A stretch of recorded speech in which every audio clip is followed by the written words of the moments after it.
I call later to check on him, and the nurse says, well, he's not here. I'm like, what do you mean he's not there? She says, no, he's gone. Nobody knows where he is. And about 15 minutes later, I get a phone call from him, and he is confused, and he asks me to come pick him up, tells me that he's next to a cornfield. And this is October, and I'm thinking, at this rate, he's going to pass out, probably seize. It's going to be cold tonight. I mean, this is not a good scenario or a good setup. Life Audio. Hello, and welcome to the Confessions of a Christian Alcoholic podcast. I am your host, John Seidel, and I am the Christian who became an alcoholic, not the other way around. Here, we get radically vulnerable about addiction, recovery, messy sanctification, and all the things we turn to instead of Jesus because we're all addicted to something. You'll hear raw, honest conversations from those who have struggled, those who help those who struggle, and why aiming for Jesus and getting sobriety thrown in is actually the best goal. So, let's get right into this week's episode. So if you listened to the previous episode, you would have heard that this is a first. This is a part 2 interview. Now, we've had a repeat guest, but never have we broken up an interview into 2 parts. And part of the reason that I decided to do it this way is because this interview is crucial. So this week we are revisiting, or I should say continuing, our conversation with Brenda Fann Katula, who is a medical doctor, but also the wife of someone who, as she essentially says, drank himself to death. And part 1, we covered a lot of kind of the early story, how it got to that point, if you will, and then we ended by her talking a little bit about how her church did try to help. And this week, we're going to cover, in a sense, the build up to the end. And so we're going to talk about her staging and intervention. This is a very interesting topic, and I think it's a good topic. And I'm glad we're going to start right off with that, because there's a lot of people that ask me about that. And in the end, my advice is, I don't know if an intervention is what your spouse or loved one needs. Perhaps it is. Perhaps they need a version of it. Perhaps they need several tough conversations. And I can say, it's the hardest question I get. The second hardest is the more universal from someone who's struggling is, why can't I stop doing this? And you may say, well, John, like, that's what you do. What are you talking about? And it's like, yeah, because while the answer in one sense is obvious, it is not easy. And so I talk about shoot for Jesus, get sobriety thrown in. That you can sum up what I talk about in that one sentence. I don't pretend that's easy, right? And I think historically that's where maybe the church and Christians tend to get it wrong. There's a saying in AA, if you want to get drunk, go to church. And I think when I initially heard that, I was offended. And then I had a friend and mentor of mine say, well, it's kind of true. And this is someone who has been instrumental in just guiding me along this journey of gospel-centered recovery.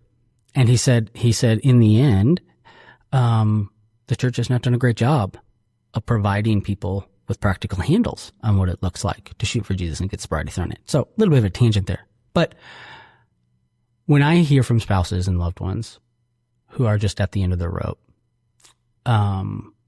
it's hard. It's hard. And I talked about it in the introduction to last episode, that was going to be a section in my book. And I kind of get into that here in part 2 a little bit. And I just didn't feel comfortable writing it. So we talk about the intervention. We talk about the hallucinations and him, calling her from a cornfield when he had checked himself out of a hospital without anyone knowing it. And then she talked honestly about her anger with God, which I think is really good. I think we need to bring our anger to God. We need to be honest about our feelings and where we're at. It's called lament, and it's very biblical. And then we talk about how God met her, because he does meet us in our laments. There's also talks about boundaries and responsibility, forgiveness. And I'm just really encouraged by this conversation. So without further ado, part 2 of my conversation about what it is like to love someone with an addiction with Brenda Fann Katula. Brenda, thank you so much for joining the Confessions of a Christian Alcoholic podcast. This is really, I think it's going to be a really important episode. And you have said you did an intervention, right? And I think that's, I think there are some people, people ask me all the time, what should I do? Right. And I think originally in my book, there was going to be a chapter. And I've told this story before, but I was, in my book on faith and mental health, like one of the breakout hits of that book was the chapter on how to help people that are struggling with mental health. And I thought, well, I'll do the same thing in this book. And I just sat down to write it, and I'm like, it's not a one size fits all. And it's not necessarily that mental health is one size fits all, but I think there's a little bit more universality than there is when it comes to addiction, because it just really depends. And so for some people, maybe they do need an intervention, right? That's the kind of thing that'll get through to them. For other people, like for me, if my wife would have done an intervention, I struggled with so much shame already that it would have been the worst thing, right? So I'm curious, what led you to try that? How did he respond to that? Yeah, so that's a good question, because I had tried everything else. Yeah, I felt like I had tried everything else, and this was more towards the end that I tried this, and I thought something's got to give. I had called him from work, and I could tell he was slurring his words. It's the middle of the afternoon, and he said, "I'm going to go pick up the kids from daycare." I said, No, I got them. I'll get them. And instead, I called his sister and two of his good friends from church. They were my friends too, but more importantly, they were his good friends. And it wasn't so much, I didn't think about it as being a way to point out and make him feel ashamed, as much as a way to make sure that he knew you have people who love you and care about you, and we want to support you, and this is not a good thing for you. And he was super intoxicated when we all showed up, and we talked with them. And I think really because those two gentlemen from church were there, he agreed to go in for detox. So my sister-in-law got the kids and made sure they were okay, and I took them to the hospital. And that was an interesting story. He went in for detox, and overnight he was there. The next day I go visit him. He's hallucinating. He's seeing other people in the room. He's making no sense. They have the hospital bed alarm on him, which means if he gets out of bed, it alarms so that they know he's moving, so that they can make sure he stays in his room. And he's getting sedated with various medicines. And I call later to check on him, and the nurse says, "Well, he's not here." I'm like, "What do you mean he's not there? He's in this room." She's like, "No, he left." I said, "No." I said, "You got to go check. Is he in the room or not?" So she comes back. She says, "No, he's gone." So nobody knows where he is. He had disassembled the bed alarm, eloped from the hospital, and about 15 minutes later, I get a phone call from him, and he is confused, and he asks me to come pick him up, tells me that he's next to a cornfield. Now, doesn't narrow it down when you live in northern Illinois. We have a lot of cornfields. For all I know, he's in Iowa at this point. But he says he couldn't identify street names or anything. And so I called the police. eventually, we all were driving around looking for him. And this is October. And I'm thinking, at this rate, he's going to pass out, probably seize. It's going to be cold tonight. I mean, this is not a good scenario or a good setup. And finally found him, and he said he wanted to go to the hospital with the cross. And I'm like, the hospital with the cross? And there is a hospital near us that has a big white cross. So I'm like, oh, yeah, well, fine. If that's where you want to go, we'll go there, right? Right. So I take him to that ER, and, these are all people I know, because there's 3 community hospitals, and a lot of the doctors work at all 3, so these are all my colleagues. By this time, they figured out what's going on. And he ends up in the ER. We have to call a code Armstrong. That's when a person's getting violent and aggressive, and they need security to come in and sedate them. Because his hallucinations were getting so bad, he was, getting paranoid and very difficult. And that's when the ER doc just said, please go home. Just go get some rest. And the next morning, he's in the ICU on a vent. And that was a rough time. And I'm still showing up at work, John, right? I'm getting the kids to daycare on time. I'm showing up to work on time while my husband's at the other hospital on a vet, because I can't lose my job, right? I need benefits, and I'm the only one working. So that was difficult. But that was the intervention. From there, he went to inpatient rehab and refused to stay. We ended up checking out. But I will say, you talk about, I'm not proud of this moment, but I will tell you in all honesty, but, as a mom, I've got to make sure my kids are safe. And so the doctor that was taking care of him in the ICU, I said, I need a note from you that says he can't drive the kids. And she said, I can't write that note. And I said, would you let him drive your children? No. And I'm like, then don't let him drive my children. I mean, and I pushed and pushed. I was very aggressive about getting that note. I might even, if I'm honest, say I bullied her to write that note, but I needed that note to give to daycare, because daycare had told me without a legal order or a doctor's note, I have to let him take the kids from daycare. Right.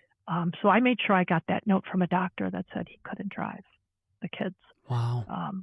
Which gave me a lot of comfort. The means justified the ends in my mind on that one. But if that doctor's listening, I'm very sorry that I pressured you into writing that note, but I still think it was the right thing to save my kids. You said a little bit ago that you, one of the things you wish is that, maybe that you would have leaned into your faith a little bit more earlier on. What role, what role did your faith play in getting you through this? I know you said, you went through a time in your 20s where you were angry at God. I think there's probably a lot of people who are like, you mean you weren't angry at him, during this? But so I'm curious what role your faith played in getting you through this, and why, what it looked like to lean into that towards the end, like you wish you would have earlier on. We'll be right back after this. So great question. So, my faith was always important. I went to Catholic grade school. My mom every night was on her knees praying before she got in bed. I can remember walking past her bedroom and seeing her do that. So I was brought up with a wonderful role model in my mom of what faith means and how you trust in God. And that was how I led my adult life. But when this started to all happen, I was mad at God. I mean, was angry, and I let him know that. I was mad. How could he let that happen? Right? How could this destruction be allowed? Why was all this suffering? And it's funny in the ways in which I showed God, because I was intent on showing God that I was mad at him. He needed to know. So I stopped praying. Now, when I say I stopped praying, I still said the Our Father because I was too chicken to completely stop praying. But I didn't say any personalized prayers. I thought I'm just going to teach him. I'm not really going to talk to him. I'll just say the obligatory Our Father every day. There was one day I was so mad. And again, I'm doing everything around the house. I mean, everything. So in order to maximize time with my kids, I'm getting up super early on weekends to get as much of the chores done so that by the time they get up, I'm done with chores and I can just really be with them. And this is one of the times I had him kicked out of the house. And I went up to the barn to clean the chicken coop, and I'm in barn boots. I'm in like Nike running shorts. I have an old T-shirt on that now has chicken poop on it, my hair in a ponytail. And in the barn boots, I also have like white athletic socks, those neat, like mid-calf size ones, Yeah. right? So it's quite a fashionable look. And I look at the time, and it's time to leave for church. And I'm also very mad at God, mind you. So I put the kids in the car, and wearing my chicken coop cleaning outfit, we went to church. And I remember walking in, on the way there, I'm like, this is such a good idea because God is going to see how I'm dressed, and he's going to know I'm mad. Like, I'm going to show him because I'm not dressing up for church today. Right. And we always sat in the front row. Someone had told me when the kids were little, if you sit in the front row, your kids behave better because they can see what's going on at church. Okay, that's not true. If you sit in the front row and your kids are bad, it just lets everybody behind you see how bad your kids are. But anyhow, we're sitting in the front row at church, and that's when I start to realize maybe this wasn't such a good idea. And my mom was like so embarrassed for the both of us. She was so mad. She's like, how could you dress like this at church? But the anger with God got really to a point. And if God wasn't going to fix this problem for me as in the way that I thought he should, then I was just going to solve it myself. And I just worked harder and basically I worked myself into exhaustion, right? I didn't want to stop doing all the things I was doing. I was getting my master's and MBA at the time too. I got an hour and a half commute. I'm managing the whole house. I've got the 2 kids. I'm working more than full-time hours. I'm on call, and I'm losing weight. I'm scrawny to start, and at this point now I'm underweight. I'm not eating well. I'm sleeping horribly, and I am completely exhausted. I mean, I'm on call too, so I'm getting woke up in the night. I'm exhausted, and I was scared at night too. I don't know why, but I had a hard time sleeping. I was just scared someone was going to break in, hurt me, or hurt the kids. And there's one night I'm laying there, and it's like 3 a.m, and I'm trying to pull my night shift of keeping the family safe, to guard the house. And I just remember thinking to myself, God, I can't stay awake and do this night guarding anymore. I am exhausted. And that song, God of Angel Armies, is always on my side. And I'm like, you have these angel armies. You got to take this next shift so I can get some sleep. You just have to watch over us. And I think that was a real turning point for me because I realized it was at that point that I stopped relying on myself and turned to him and realized I just got to turn this all over to you. And there was such a relief. I slept great for like 3 hours until the alarm went off at 6. But that was a big point. And the other challenge I had was, I read the Bible and I was teaching Bible studies too, but I was struggling with a lot of things like, how do I forgive without implying that this is okay? How do I follow the golden rule when I'm kicking him out of the house? Some of these things were difficult for me to reconcile as a Christian. And I literally hung my hat on 1 John 5, verses 14 through 15. And I'm going to read those to you. And this is what it says. This is the confidence we have in approaching God, that if we ask anything according to his will, he hears us. And if we know he hears us, whatever we ask, we know that we have what we asked of him. So to me, that was very clear. I can confidently approach God. I can ask for my family to be restored, for my husband to be healed. He will hear me, and I will get this, because whatever I ask, he's going to give to me. And that I was praying that constantly, and it wasn't coming to fruition. And I was getting mad. Again, anger was a predominant thing. I just didn't understand how that could not be God's will. How could not having a loving marriage and a good family not be his will? Right? My kids are not learning what a good marriage looks like. I am not always acting like a Christian. I am swearing. I am arguing. I am letting the sun go down on my anger. I'm letting the sun come up on my anger. It was just a bad situation. And I went to talk with my pastor about it, because I demanded an answer as to why this verse wasn't working. And my pastor said, well, Brenda, that's not exactly what it means. And I argued with him. I said, you're wrong. It's exactly what that verse says. And here I am, not in my master's in biblical and theological studies at the time. I'm just your average layperson Bible reader. And, here's my pastor with a degree in divinity. And I'm telling him he's understanding this verse completely wrong. My understanding is correct. And it took me a long time to realize my pastor was right. And it took me a while to realize God's purpose and plan in this. I couldn't see it at the time. I couldn't see it at all. It was impossible to see. And even if I had known what that plan was, I'm sure I would have told him I didn't like that plan. I wanted a different one. But, he works things for the good of us according to his purpose. And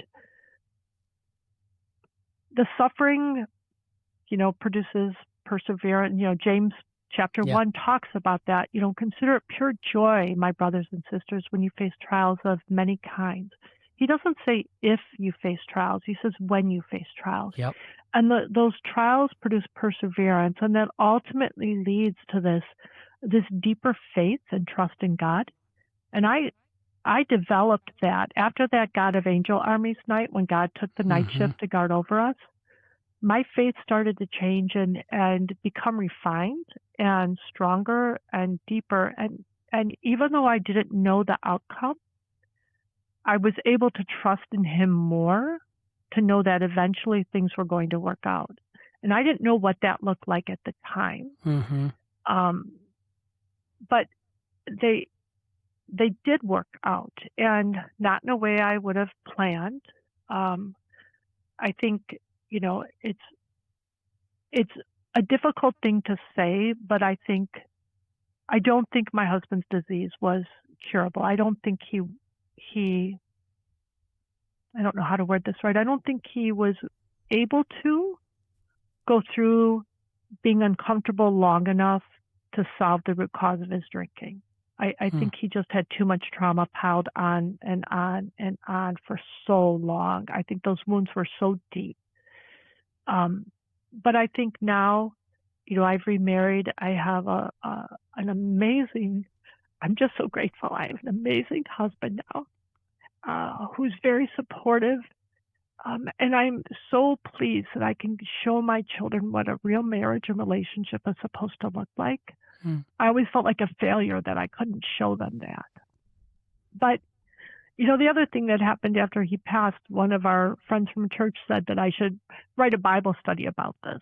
And I told him he was nuts. There was no way I was doing it. But, ultimately I've realized God gets his way. we can resist, but, I can try to go to the other way like Jonah did, but God's going to get me right back to where he wants me. And so a couple of years ago, I started to write parts of this. And, I led the Bible study at my church, and I've led some workshops. And it's all about how you strengthen your faith when your loved one has an addiction, and how you wrestle with those Christian challenges. And the response to it has been quite impressive. So many people have come and listened. I had a lot of requests to do things virtually because the stigma is so great. A lot of people said, I would love to go, but I'm just not going to, I don't want people to know what I'm dealing with. So I've done some virtual online ones, which have also had tremendous success. But, I think God had a purpose for me, and that I would use this to help others and encourage others who are going through it. So I want to ask you, I want to go back to something you said, but you're talking about 1 John 5 and your pastor has a different interpretation, than what you have. the right one. I think there are, and I think there are a lot of people, maybe listening to this who are struggling with a loved one in addiction, and they're saying, well, I'm praying that too. And my question is, what did your pastor say? What have you come to understand about, that passage in particular, but just in general, about, and your advice, I guess, also to people who are like, I'm praying, and I'm still going through this. God has not delivered me. God has not delivered them. What's going on? So what did your pastor say? And then what is your advice to people who find themselves in a similar situation? Well, I'll be honest. I didn't really hear much of what my pastor said because once he told me that I didn't understand the verse correctly and that's not what it means, I pretty much shut out the rest of what he was saying because I was absolutely convinced I knew what it said.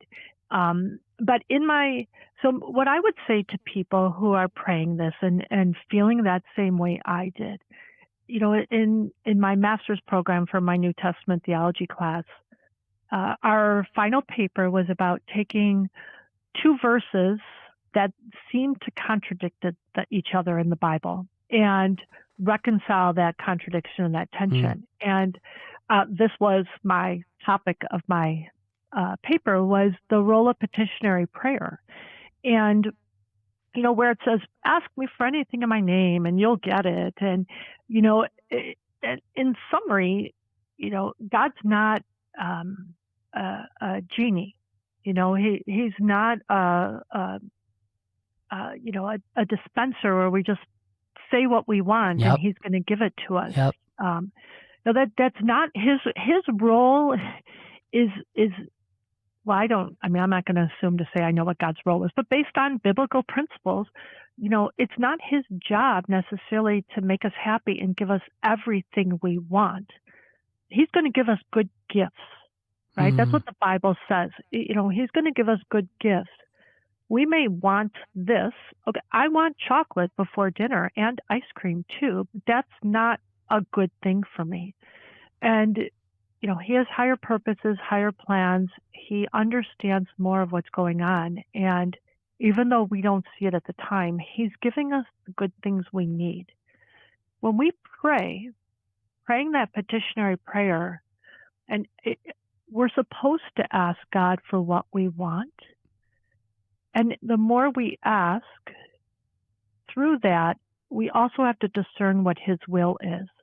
And I think that's the tricky part, is discerning what his will is for us and how he's going to answer that prayer. And there's Jesus in the Garden of Gethsemane on Good Friday prayed 3 times, God, if it's your will, take this cup from me. Mm-hmm. God, if this is your will, take this cup from me. And so he prayed a petitionary prayer. He told God what he wanted. And then he also said, if it's possible, if this is your will. And I think recognizing that Jesus also did that is really important, because we have to go through suffering. James chapter 1 says we are going to go through trials and sufferings of many kinds. And the point of that is to strengthen your faith and I think to become closer to God. And I know that's not a comforting answer, right? When I was going through this is what my pastor is trying to tell me, and I'm shutting it down because it's not what I want to hear. Mm-hmm. It's not what I want to hear at all. When you're going through the suffering like that, and I will say it's very easy for me to look back on this and recognize this. In the midst of it, I recognize some of it, but I'm a Christian, and we're supposed to because of our faith and because of the transformation that Jesus has made in our lives should reflect that. Our actions should show that we are Christians. My actions during this time and my Christian behavior was not visible. Like I said, I was swearing, I was arguing, I wasn't acting in the right way. Does that make sense? And I think if you looked at my actions, you would have questioned, is she really a Christian? Does she really even believe in Jesus? Because I wasn't reflecting that. Again, the anger came out, but I think I wish I had prayed more for things that had to do with helping me manage it. Give me the strength, give me the perseverance, give me the comfort so that I can, I don't want to say manage like I'm managing or controlling the situation, but so that I can deal with it, so I can handle it, better for me and my children. And I think my prayer focused so much externally on healing him rather than recognizing I needed healing and I needed tools and strategies to deal with this. And I wasn't looking at what I was doing wrong. It's the whole, the plank and the speck, right? Yeah. It was very easy for me to see the speck in his eye and ignore the plank in mine. And one of the, another turning point for me related to this is I was, I read a sign that said, don't judge others just because they sin differently than you. Don't judge others just because they sin differently than you. And Jesus is very clear, we're not supposed to judge. That's in his job description, not ours. But it was very easy for me to look at my husband and see him as the sinner, as the problem, because he has this addiction. And, I used to think that was a greater sin than the little things I was doing. That's not biblically accurate, right? Right. My sins were just as bad. They were different. Sure, I didn't have an alcohol use disorder, but I wasn't, my faith was being tested and I was failing in how I was responding. So I think looking back, I wish I had prayed more for those things. But for your listeners who are going through this, I mean, first I would say I'm horribly sorry that they're having to go through this. And, I understand, believe me, I understand there's a lot of gory, nasty details to my story that I don't think are appropriate to share, but, it's a challenge. But I think relying on your faith, praying for what you want, but also recognizing to pray for what God can do in you and through you and how he can help you through this is important. How long did it take you to kind of arrive at that perspective? Like, how long after, your husband passing, is that a month? Is that a year? Is that 10? I mean, I don't even know. We'll be right back after this. So he died in 2018, and I literally yesterday, I just came to this conclusion that I'm going to tell you. It was a gradual process, as I led the Bible studies and, this, I call it unshakable or unshaken, because it's about building your house on that solid rock foundation. In that parable Jesus tells, the storms come and that house does not fall down.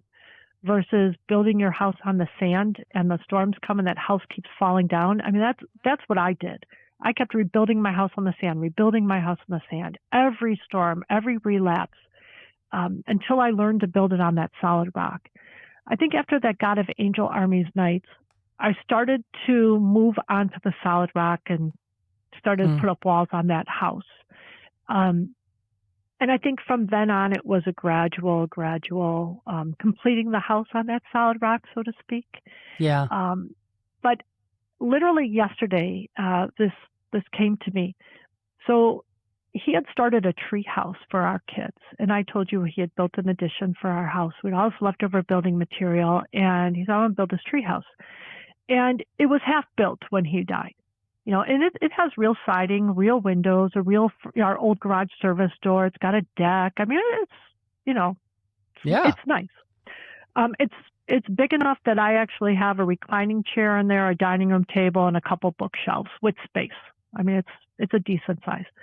But when he died and that treehouse was sitting there unfinished, it was so symbolic of the unfulfilled promises that he made to me, the unfinished projects, we never built that house together of family. To me, that treehouse was like this symbolic thing out in the yard. And I literally wanted to go out there with the chainsaw and just chainsaw it down. It just angered me to look at it. Then the treehouse turned into exemplifying the kindness from my church and people we knew who came to work and finish that treehouse for the kids. I mean, these men just descended on our property for a couple weekends and they finished it all, and they built this beautiful stairs and they made this gorgeous deck, and it was lovely. So then it became this symbolism of people's kindness and community support around our suffering. I still didn't like it too much. There was still sort of that, I was angry that they even had to finish it for him, right? Now the kids grow up and they're not really using it, and I need a place to study for my master's in biblical and theological studies. I want a quiet place where I can write my book, write my Bible studies, prepare for the talks I'm giving on this. And I looked at the treehouse and I'm like, oh, that's great. So I moved my old favorite dining room table out there, pulled all the kids' stuff out. I have decorations on the wall. It's not air conditioned, so the summers are a little tricky when it's humid, but it's absolutely beautiful. I'm up there in the trees and I have the birds singing around me, and I sit in there with the breeze coming through and working on my biblical studies, and I think, this now has become a symbolism of how God has used this for his good, right? Because the work I'm doing up there, I'm using to help others who are struggling like I did.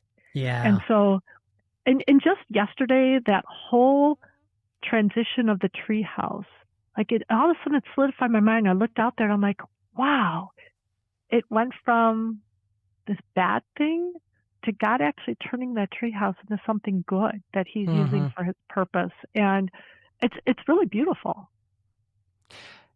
As we start to wrap up here, there's one thing you said earlier that I just want to press into a little bit and get your thoughts on. And that is this. How do you simultaneously recognize, you had talked very early on in the interview that your husband was trying to, blame you. Hey, this is your fault, or if you would do this, or, the gaslighting and whatnot. How do you, simultaneously recognize that's a lie, right? Obviously this is manipulation. Well, also now having what I think is obviously a biblical and wise perspective to say, but yet there's still things I could have done differently, right? There's still things that I needed to work on. There's still things, the log and the plank that you're talking about. How, maybe someone's listening to this and they're like, well, yeah, he's gaslighting me, he's manipulating me, and now you're telling me that I have to accept responsibility and there's things that maybe I could do better. What are you talking about, right? Like, how do you reconcile and hold both of those things together? That's a good question. Again, I want to emphasize, I didn't handle it all perfectly. There were things I did well. There were things I did horribly. I learned a lot from that experience. I think, there's two ways to look at this. And I heard a pastor talk about it once. The shape of the cross. We have the vertical part, which you can see symbolically as our relationship with God. Mm-hmm. And then you have the horizontal part, which is our relationship with others. That relationship with my husband was impossible to save. It was too dysfunctional, and the addiction just drove a wedge in there. It was never going to be saved. But I still had an accountability to my vertical relationship to God, right? So, you know, I once had heard someone say, so there were two people together, and a third person came around, and one of the two people treated that third person not so nicely. And the group, the older gentleman said to the younger man, don't let anybody ever make you be less of a person than you are. And I don't know if that story makes sense to you, but it struck me that no matter what someone's doing over there, I still have a responsibility to not become less than who I am. And yes, there's gaslighting. Yes, I'm being told I don't work. Yes, I'm being criticized, made fun of, and all these things that, addiction makes someone do. Yeah.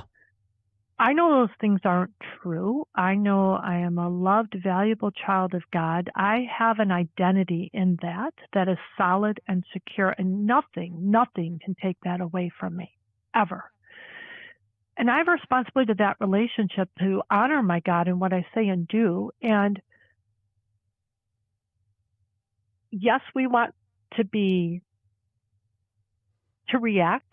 It's certainly easier to react and to be nasty back and to want revenge and want vengeance and all of that. But that's, again, not our job. That's God's role as judge. And, he says the vengeance is his, and we're not supposed to do that. And so that's how I reconciled that. Yeah.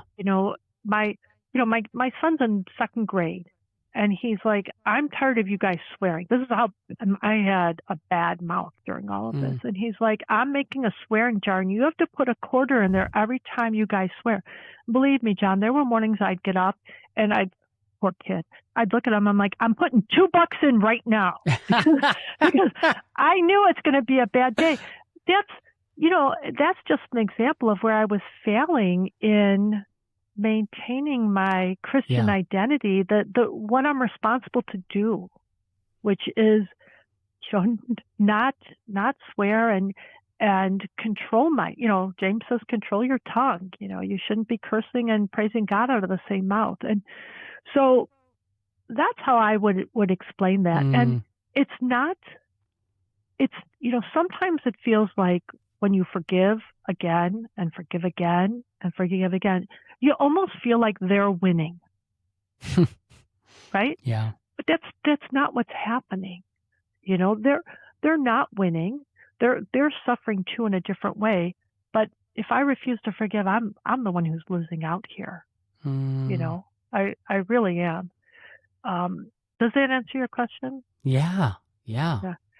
I would say there's one more thing I would say, which is a really interesting turn in my own brain. But, as a physician, I have always practiced compassionate medicine. I've always stuck to the ethics of my profession. And during all of this with him, I would still have folks in withdrawal in the hospital that I'm taking care of. And mentally, I would have to compartmentalize that for just a moment and say, I'd have to pause and say, you can't let your own personal biases and issues come into how you're taking care of this patient. And I would take care of them in the right way, as a doctor would.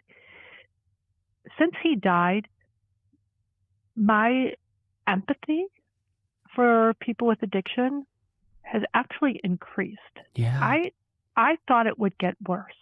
I thought it would actually decline because of what it had done to our family. But I find we're all in pain because of this, right? My pain, the source of my pain and the reason for it's different, but the person with the addiction is in pain too. And seeing them, learning to see them as also a child of God, don't judge others just because they sin differently. And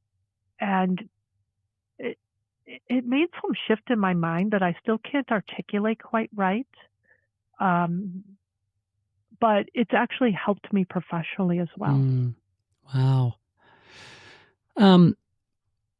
Thank you for sharing that. I mean, I think that it's another example of how God takes what is meant for evil and uses it for our good and his glory. You have your medical doctor, you have your MBA, you're now getting your master's in biblical and theological studies. What are you hoping to do with that? What does life look like for you, hopefully, in the future related to that? We'll be right back after this. Sure, good question. So when I grow up, what I want to be, what I really want to be, and my new goal now is to be a Christian speaker and author and write about this to help, again, those who are struggling like I did, and in some ways still do. I don't want to say I'm all over it. It's still a struggle when something happens with the kids. The anger comes back and resurfaces, and I have to forgive all over again. Yes, it's an ongoing process. But to do that, and then I've always wanted to write Bible studies, and I love teaching. I've always taught through work. I've taught medical students and residents my whole career, and I absolutely love teaching. And I've written a bunch of Bible studies, and I'll give you some examples, like spiritual anatomy. So each session goes to a different body part. So our eyes, Jesus talks about, if you should see this, and the ears, he who has ears, let him hear. We talk about holy heartburn, the breath in us. Our God knelt down and breathed in the breath of life into us, faithful feet. So it's kind of this sort of spiritual anatomy. We do the angiogram examining your heart. And so that's fun. I have a lot of them that are kind of combining medical and biblical things like that. Some metaphors along those lines, but other ones about faith and forgiveness. And so my goal is to finish my master's. Hopefully that'll add some more credibility, and then be a Christian speaker, teacher, author. I'm going to be world famous, traveling around, doing these Christian talks. Sure, right, exactly. So, yeah, but no, that's truly my goal, is to teach others to love God and love the Bible and build their faith. Yeah. If people want to learn more about you and what you're doing, and maybe see some of that work, where can they go? Sure. So I'm on Facebook and Instagram, Brenda Fann Katula for both. I have little video snippets so people can see what I look like when I'm up working at the barn. And the rooster is crowing in the background. But I'll do little brief snippets. I did a longer interview with a colleague of mine, an addiction specialist, and we talked through the myths and realities of addiction. That was really well received. So intermittently, I'll post things if I'm going to have a virtual online session or an in-person session, but that would be the best place for people to go right now. I'm not famous enough yet to have my own website like you do, but someday I'll get there. Well, listen, the myth, you talk about myths, right? And the myth is that you have to have, so many followers and be published in order to help people. And I think I'm just inspired by you and your faithfulness to help people, and to create and to talk with people and to lead Bible studies and point people to Jesus, not just despite, but through this suffering and through your story. And so, Brenda, I want to thank you for seeking me out, for telling your story, for being so open, for being radically vulnerable, for just the care that you have brought to this conversation. And I know it has helped people. And so I truly am thankful for you. So, as you go and as you continue your studies, know that you've already impacted loads of people through what you have been willing to share. And so thank you, thank you, thank you. Well, it's very gracious of you. Thank you.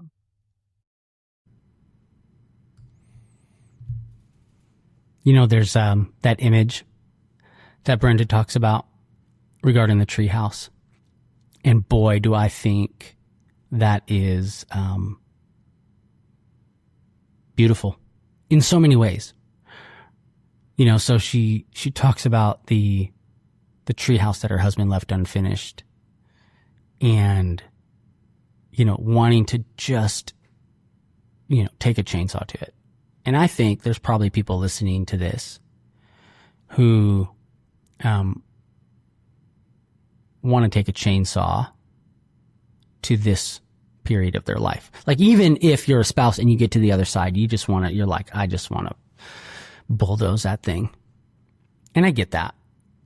And I'll be honest, like, there are times in my own life where I think back to what I was doing, and there is a grief that comes over me. And yet, as I was talking to someone yesterday,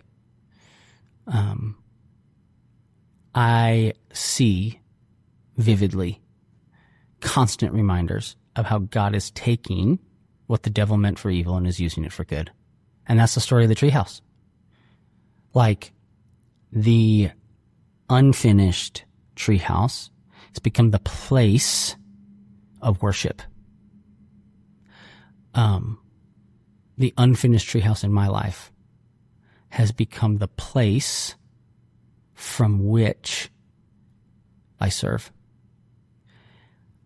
And I just want to encourage you that this unfinished treehouse in your life with your spouse, or if you're listening to this and you are struggling, can be the place from which you worship the Lord and serve Him. Like, I'm just telling you, like Paul talks about it. Like, I boast in my weaknesses. I think that is beautiful.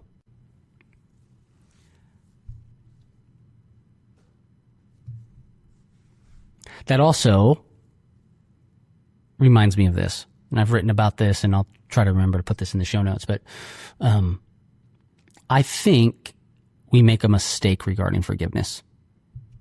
We say or act like if we forgive someone, if we ever have any feelings that return regarding that incident, that person, whatever, then we have failed or we haven't truly forgiven. And I just think back to the words of Jesus when the disciples are asking, how many times do you forgive? 7? He says 70 times 7.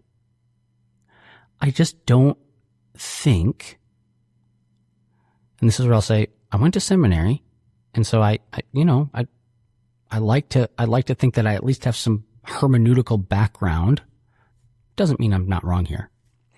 But I think that forgiveness is an ongoing thing. And that every time you perhaps think about that thing that was done to you, the thing that person did, what you did, that having to forgive again is actually what we should expect. Forgiveness is a constant decision. And when you feel those feelings that you thought you had put to bed, it forces you back to Jesus.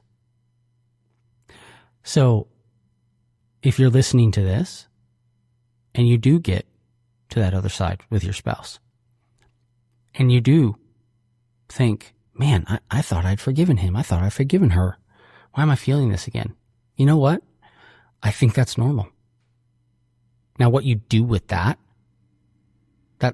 what it comes down to. Forgive them again and again and again and again. 70 times 7. And I think even in the aftermath of her husband's death, Brenda is doing that as well. I'm not asking you to call evil good. I'm not asking you to whitewash it. If you could forget it, sure. I just don't think that's possible I think this term like forgive and forget is actually very destructive because we put these expectations on us. I say this in my coaching sometimes, like, don't put expectations on you that scripture doesn't, right? I had someone once say like, I can't wait until I never want to drink again. And I'm like, well, I mean, God can do a lot of things, but guess what? I still want to drink sometimes. That's not the expectation. Is not that I will never want to drink again. The expectation is, what am I going to do with that desire?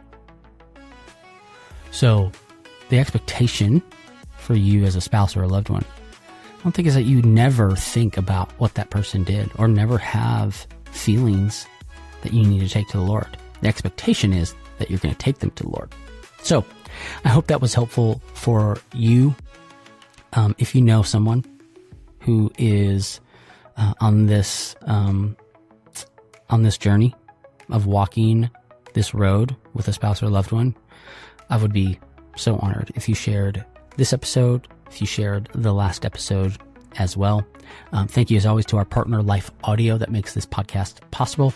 And if you want to be part of a community that can encourage you, we have a lot of spouses in our free Veritas Recovery community. You can go to veritasrecovery.org, and we continue to build out resources for not just those who are struggling with doing what they don't want to do, but those who love and are struggling with loving those who do what they don't want to do.